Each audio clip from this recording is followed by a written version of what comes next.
qu'il est 9h15 en ce moment à LA, donc c'est le début de journée en Californie. Laetitia vit sur place avec ses deux filles.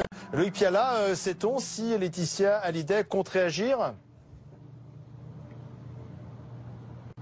Alors on s'attend à une réaction, elle n'est pas encore arrivée, mais vous l'avez dit, il est tôt ici en Californie, 9h du matin seulement. Laetitia Hallyday est revenue en Californie il y a quelques semaines dans cette maison que le couple a fait construire à Pacific Palisades, notamment parce que ses filles, Jed et Joy, vont à l'école ici. Il est donc prévu qu'elles finissent l'année scolaire. On ne sait pas en revanche si cette situation va perdurer après justement la fin de l'année scolaire. Mais on sait que la famille Hallyday était très heureuse ici parce que très tranquille, mais après se posent des questions notamment sur le statut migratoire de la famille. Alors on s'était posé la question du testament de Johnny Hallyday après sa mort. On a la réponse, semble-t-il, désormais. C'est vrai, le droit américain, le droit californien en particulier, est un peu plus souple. Et puis, je n'ai pas besoin de vous préciser pour le combat juridique qui s'annonce que les avocats ici à Los Angeles ont l'habitude de ce genre d'affaires. On est quand même dans la ville des stars, donc ce sont des cas qu'ils ont l'habitude de régler. Quant à Sylvie Vartan, qui vit elle aussi en Californie, pas de réaction non plus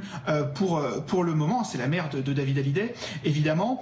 On sait aussi qu'elle a été plutôt discrète depuis la mort du chanteur. Nous l'avions contactée justement à l'époque et son entourage nous avait répondu qu'elle préférait ne pas communiquer pour l'instant. Il y a bien eu évidemment cette sortie sur Saint-Barth sur le fait que Johnny Hallyday y soit inhumé loin des siens, que ce soit en France ou en Californie, mais c'est vraiment l'une des rares sorties que la chanteuse a produit sur ce sujet. Et par contre, en revanche, ça montrait déjà peut-être que le clan Hallyday était en train de se fissurer.